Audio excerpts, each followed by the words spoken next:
Le morning, les GG, tout sur les dessus de l'actu, les grandes gueules.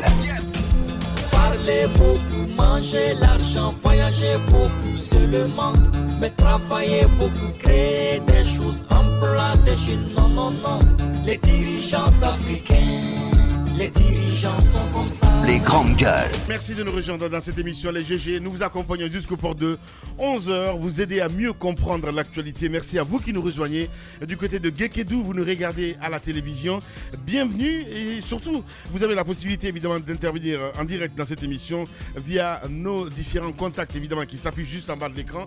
Soit ça se passe sur Twitter, #EspaceGG. Sinon, l'autre numéro de téléphone qui s'affiche juste en bas de l'écran. Avec plaisir, nous allons relayer vos messages en direct dans notre émission. Au menu, on s'intéresse à l'actualité. Le scrutin du dimanche dernier continue de susciter des réactions. 72 heures après que les Guinéens se sont rendus aux urnes, après l'UFDG et l'UFR hier, donc ils n'excluent pas de suggérer l'annulation du scrutin.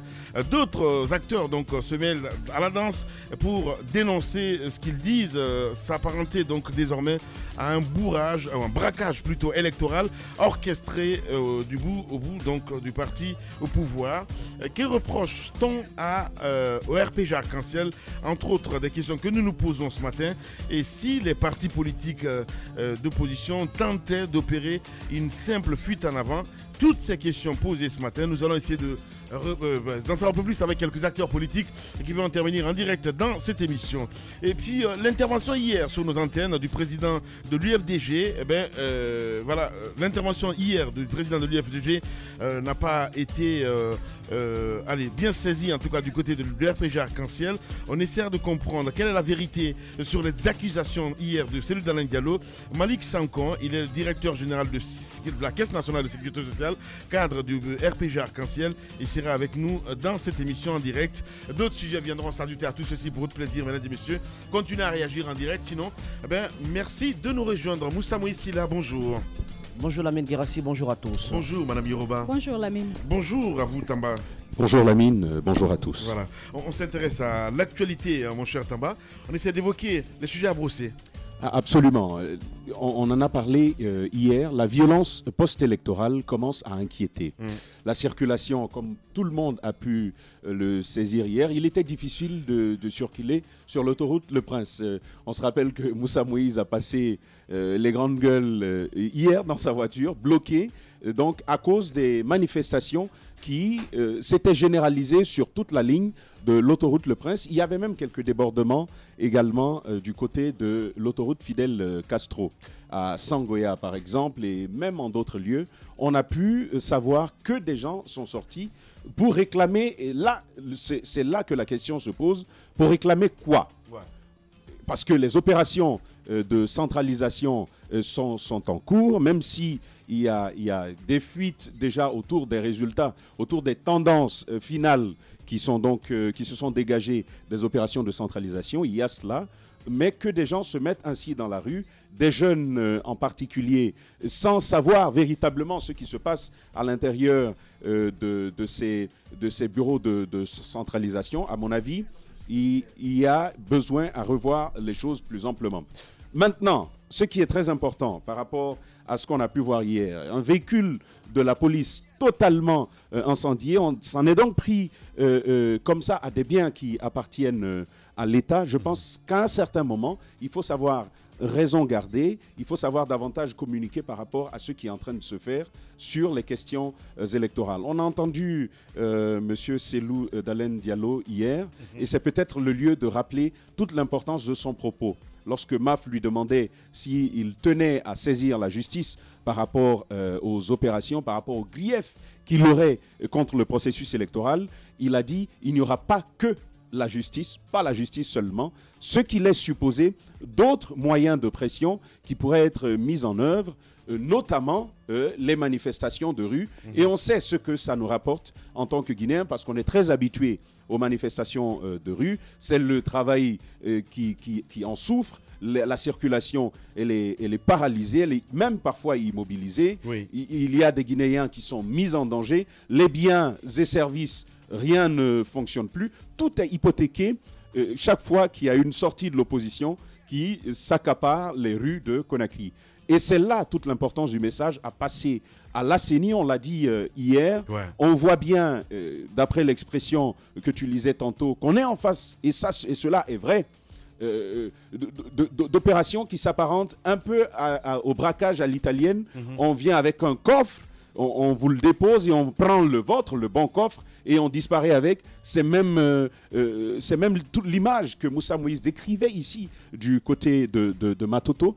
On est dans un véritable braquage électoral. Ouais. Mais face à cela, la CENI peut encore sauver la situation. En faisant quoi, parce que ce qui est vrai, c'est que de chaque bureau de vote, en tout cas des bureaux de vote où il y a eu des représentants de tous les partis politiques, parce qu'on nous apprend quand même qu'il y a sur le territoire national des bureaux de vote où certains partis politiques, soit d'opposition ou de la mouvance, n'ont pas pu être représentés. Il n'y a pas eu de délégués pour eux à cause de ce que vous pouvez bien imaginer. Ouais. Mais la CENI a normalement accès aux procès-verbaux initiaux. Parce qu'il faut le dire, il y a ces procès-verbaux que l'on va fabriquer ensuite, mais il y a ces procès-verbaux qui sont directement issus des bureaux de vote, ceux-là qui reflètent la réalité du vote.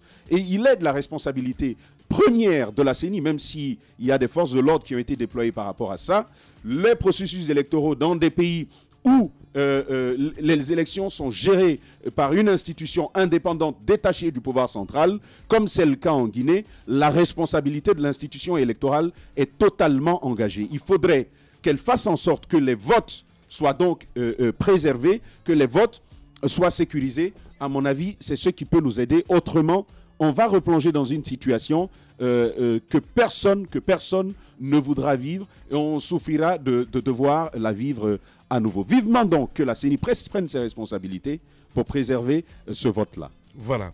Ce qui est dit, Moussa Moïse, hier, j'ai regardé votre journal avec beaucoup de tension du côté de Baïlo-Baya, entre autres. J'ai vu Bafoué en même temps, même si c'était les images de la RTG, c'est bien cela. Oui, parce qu'il a tenu à partager ces images. Les grandes gueules.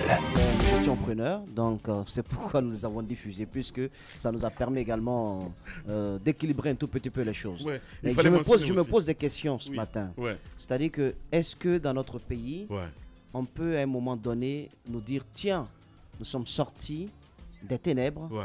Voici le nouveau chemin que nous sommes en train d'emprunter. Ouais. La Guinée, comme je l'ai dit hier, a renoué avec ses vieux démons. Effectivement. Mais la première question que je me pose, c'est à qui profitent toutes ces violences? Les businessmen de la crise, mon Non, grand. Pas du tout, je ne suis pas d'accord. Je suis désolé. Vous ne pourrez pas me donner le nom d'un camp auquel ces violences profitent. Vous ne pouvez Hier, pas. Vous avez écouté la Junior Condé dans cette émission ou pas du tout? Vous n'étiez pas là, Moussa Moïse. Non, je n'étais pas là. Donc, quand je parle des businessmen de la crise, c'est entre autres ces gens-là. Il y a un moment, non, écoutez, s'il vous plaît. Non, c'est important, soyez sérieux un petit peu. Vous pensez que la quiétude, ça arrange, si tu veux, certaines personnes. Le désordre peut profiter à un camp, Moussa Moïse. Je crois personnellement que le désordre peut profiter à un camp. Voilà, allez-y, donnez votre point de vue. Ces businessmen de la crise dont vous parlez, même s'ils ont eu la possibilité d'évacuer leurs parents, leurs familles, ils ne pourront pas évacuer tout le monde jusqu'au dernier de la génération. Ils ne pourront pas le faire.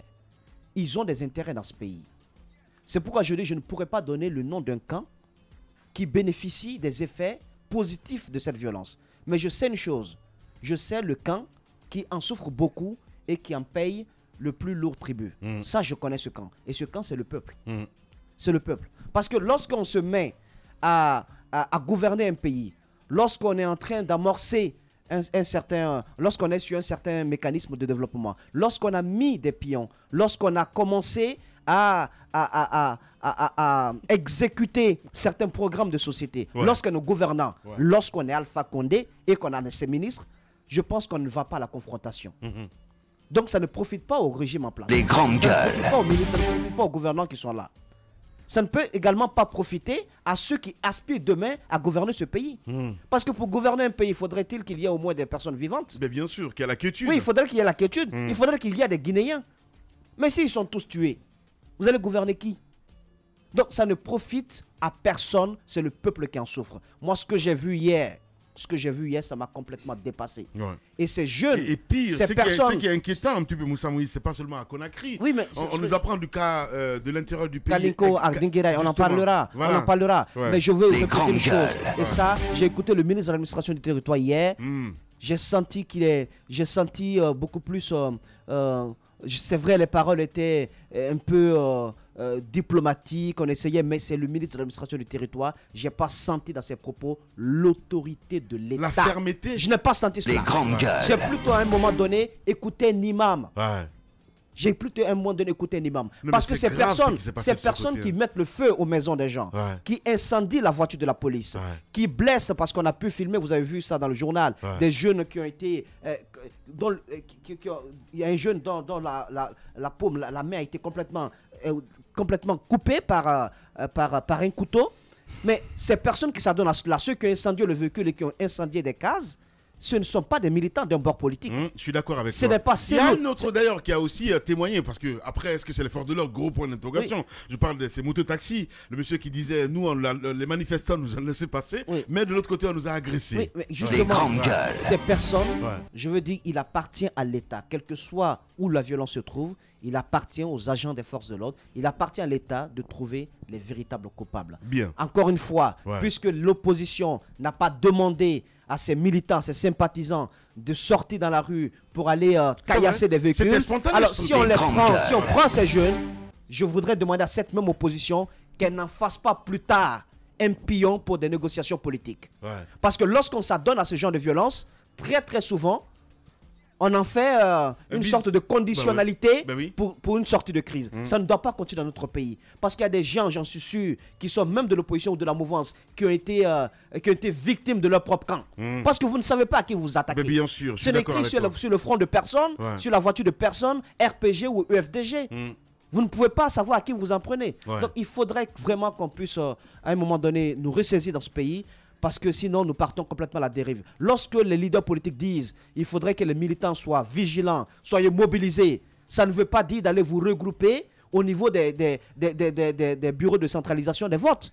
Parce qu'il faudrait au moins reconnaître cela. Qu'il y ait des tentatives de fraude. Mais il y a des représentants des partis politiques qui sont Je suis présents. d'accord avec Les toi. grandes gueules. Mais si la foule est là et que tous ceux qui sont dehors, qui veulent tellement être vigilants, tellement être mobilisés, veulent accéder à la salle, à un moment donné, ça ne peut pas marcher. Ouais. Ça ne peut pas marcher. C'est l'anarchie Donc, totale, Il faudrait, Moussa. Merci. il faudrait qu'il y ait de la retenue, Voilà. que les gens comprennent, les représentants des partis politiques qui sont présents peuvent veiller au grain. La CENI a pris quelques dispositions hier.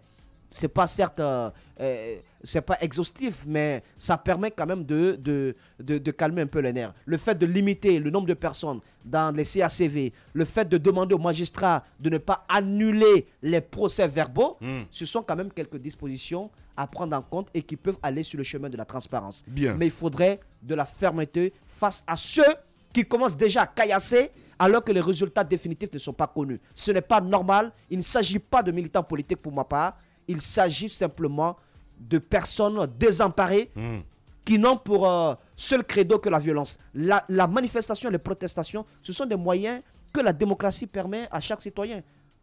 Mais si vous en usez n'importe comment, et parce que tout simplement vous êtes de mauvaise humeur un jour, je pense qu'à un moment donné, il faudrait que l'État agisse et il n'appartiendra à personne de venir s'interposer plus tard. Colère saine ce matin. Madame Yoro, très inquiète. Pour la première fois, je la vois un peu. Les grandes gueules. Ce pays est vraiment désespérant. Nous, on a Ouais. vécu ça ce matin Ouais. en venant au travail. Ouais. Les gens se réveillent à 5 heures, oui, parce qu'ils ont peur de tomber dans un piège, Ouais. parce qu'ils ont peur de venir trouver que la route a été barricadée. Et en fait, les autorités ne prennent pas les dispositions qu'il faut. Les citoyens aussi, l'incivisme aidant, on sème une pagaille qui ne dit pas son nom dans la circulation et on n'a pas pitié les uns des autres dans ce pays. Si on n'a pas pitié les uns des autres, si on ne s'aime pas, j'ai peur pour ce pays parce que il faudrait qu'il y ait l'amour du prochain. Mais Il justement- faudrait qu'on sache qu'on doit aller dans la même direction Ouais. si nous voulons ressembler aux autres pays. Je suis désolée de prendre l'exemple, comme on appelle, le président Paul Kagame a tenu un discours ces derniers temps. Il dit que si le Rwanda a vécu, et aujourd'hui, on parle du Rwanda aujourd'hui, c'est parce que les jeunes Rwandais, les femmes rwandaises ont décidé d'accepter ensemble, de travailler ensemble, de se donner la main, de construire leur pays.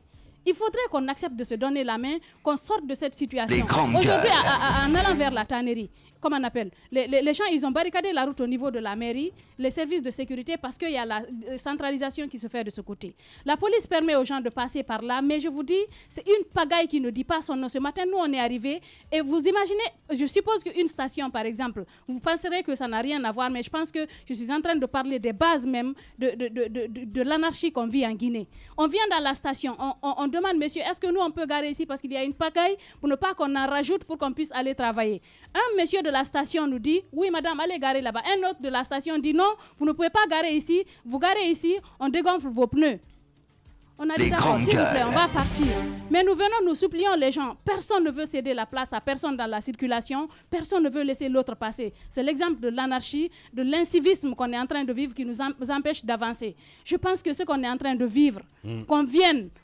Là, on a calciné le pick-up de la police. On a mis le feu à des magasins. Ouais, ces gens-là, c'est bien qu'ils ont cherché pendant des années. Qu'est-ce qu'ils ont à voir avec une élection? Je pense qu'une élection, on est en train de vivre quelque chose. Je pensais que c'est, comment on appelle, des crises post-électorales, on devrait mettre ça derrière nous. On a attendu cette élection, ça fait bientôt 13 ans. On organise cette élection. On ne veut pas, personne ne veut donner, comment on appelle, le vote des citoyens. Comment voulez-vous que les gens partent voter en pareille circonstance, Lamine? Vous avez vu ce qui s'est passé à Matam? Les représentants des partis politiques, les délégués, ils sont venus, on les a agressés, on les a bastonnés, on a déchiré les PV. Et quelqu'un est parti voter, il s'est sacrifié, il s'est donné le temps parce qu'il se dit que oui, le vote est obligatoire en Guinée. En tant que citoyen, je voudrais aller m'acquitter de mon devoir. Après, on fait ça, on jette tout ça à l'eau parce que oui, pour je ne sais quoi, une volonté trop poussée de garder le pouvoir ou je ne sais pas, de conquérir le pouvoir. Je pense qu'il faut savoir raison garder. Tamba l'a dit, il faut suivre la voie légale. Vous avez des représentants au niveau des différents bureaux de vote, vous avez eu des représentants dans les CACV, vous avez des représentants, vous avez les résultats, les choses ne peuvent plus se falsifier aujourd'hui parce que le monde s'est réveillé. On est à l'ère de choses. Le monde qu'on vit, vous avez les réseaux sociaux, les choses se vérifient au fur et à mesure. Essayez de documenter. On documente, on a nos résultats, on attend en tant que démocrate, en tant que vraiment personne qui veut la quiétude dans ce pays, on attend que la CENI proclame les résultats, mais vous ne pouvez pas sortir, barrer la route, s'en prendre à des pauvres citoyens, caillasser des voitures. J'ai écouté ce citoyen dont vous avez parlé hier, il dit que les citoyens l'ont laissé passer, mais que c'est les forces de l'ordre qui l'ont lapidé. Mais de tous les côtés, il y a des extrémistes. Il y a des extrémistes parmi les militants, parmi ces forces de l'ordre, mais aussi parmi les partis politiques. Il y a toujours des pyromanes. Et la Guinée n'en a vraiment pas besoin. On pensait qu'avec ces élections-là, on obtiendrait les résultats des urnes et c'est ce que j'espère. J'espère que la CENI va prononcer les vrais résultats et que vraiment les Guinéens vont s'en contenter et qu'on ne va pas renouer avec nos vieux démons, même si ça commence déjà avec ce qu'on est en train de vivre à Kalenko. C'est vraiment déplorable. Voilà, des familles inquiètes ce matin. Allez-y, Tamba. Moi, j'ai envie de dire, et si finalement, c'est de cet extrémisme-là qu'on a besoin. Je n'ai pas envie d'encourager les gens qui sont dans la rue, qui s'en prennent au bien des autres. Je ne parle pas de cela. Mais vous et moi avons souvent dit cela et on revient là-dessus encore ce matin. On a comme l'impression que l'État ne comprend que l'expression violente. Je pense que quand il n'y a personne dans les rues, l'État fait ce qu'il veut. Depuis plusieurs années, nous sommes là. L'eau manque dans les pompes. Le tour du courant a repris. On n'est même pas sorti du processus électoral. Nous avions ici l'administrateur général de EDG, pour le compte de Veolia naturellement, qui nous a dit que le courant allait rester même après les élections. Mais j'ai envie de dire à M. Atou, si vous nous écoutez ce matin, le tour a repris. En tout cas, chez moi, vous allez maintenant, vous ne trouvez pas le courant, il faut encore la nuit. On est dans une telle situation. Et de l'autre côté, on part aux élections avec toutes les institutions et toutes les garanties qui nous ont été apportées avec. Mais on se permet par le même moment, parce que là, il faut le dire, de la fraude, pendant ces élections, elle a existé massivement. Ça, c'est un fait. Même si on n'aime pas l'entendre, la fraude existe massivement. Il y a suffisamment de preuves pour soutenir ce que je suis en train de dire ce matin. Et à mon avis, c'est ce qui fragilise l'autorité du pouvoir dont parlait Moussa Moïse. Je pense que les représentants de l'État, ils s'en trouvent de très rares qui ont le courage de cette autorité-là. Parce que quand vous savez ce que vous avez fait dans l'ombre, vous n'avez pas le courage de venir vous tenir devant les Guinéens et leur dire « ben voici la loi, c'est comme ça on va faire », pendant que vous savez que dans votre petit coin, vous n'avez pas respecté la loi. Les grandes gueules. À mon avis, c'est ce qui fragilise cette autorité et qui fait que des ministres deviennent imams, comme le ministre Boureima Condé, qui vient, quand vous l'entendez parler, c'est comme le vieux médiateur qui vient faire la paix. Ce n'est pas l'autorité de l'administration que vous entendez. Et à mon avis, c'est ce qui est en train de... Quand on n'a pas fait l'effort de garantir aux citoyens la transparence et la vérité, la justice des urnes qui a été promise, on n'a pas non plus le courage de revenir affirmer une autorité quelconque de l'État. Et j'aimerais terminer en disant qu'une vérité qu'on n'est pas capable de dire à la mouvance présidentielle, il ne faudrait pas qu'on aille la dire à l'opposition ou à la société civile. Allez-y, Moussa. C'est cela la vérité. Ah non, c'est ta vérité. Non, c'est là. Tu n'as pas le monopole de la vérité. Ta vérité. Bien. Allez-y, Moussa Moïse. Il y a... Permet de l'avoir, absolument. Allez-y. Il y a certaines formes de paix qui coûtent plus cher que la guerre, à mon avis. Certaines formes de paix qui coûtent plus cher que la guerre. Parce que la paix dans notre pays, c'est tellement un instrument ou une situation fragile que vous avez l'impression qu'à chaque fois, il va falloir marchander pour pouvoir encore l'acquérir parce que c'est volatile, ça ne vous reste pas longtemps dans les mains. Mais en même temps, lorsque nous sommes en période électorale, avec tous les dysfonctionnements qui ont été constatés, parce qu'il y a eu de la vigilance quand même, la société civile était présente, les observateurs de la société civile étaient présents, les médias aussi ont joué un grand rôle, parce que les dysfonctionnements qui ont été constatés ça et là dans les bureaux de vote, ça a quand même été relayé par les médias, même si par endroits, et ça continue maintenant, on empêche à ce que les télévisions et les radios puissent accéder à certains centres. Mais qu'à cela ne tienne, cette vigilance a permis de calmer un peu les nerfs, de dénoncer. Et ceux qui étaient peut-être aux manœuvres en train de vouloir frauder ont certainement fait un pas en arrière. Mais Lamine, moi je voudrais qu'on use du droit à la protestation, à la manifestation après les résultats définitifs, si l'on constate que les PV, parce que c'est sur la base des procès-verbaux que tout cela est comptabilisé, si on constate qu'il y a un véritable décalage et sans raison entre les PV qui ont été émis, donc à la base, et les résultats définitifs qui ont été proclamés par la CENI. En ce moment, je pense qu'on pourrait comprendre les manifestations et les descentes dans la rue. Parce qu'on ne peut pas quand même demander aux gens, au nom de la paix, d'accepter que les élections, les suffrages qui ont été valablement exprimés leur soient arrachés. Je ne suis pas d'accord pour cela parce que ce serait une situation d'injustice. Les grandes gueules. Mais je ne voudrais pas non plus qu'on mette la charrue avant les bœufs.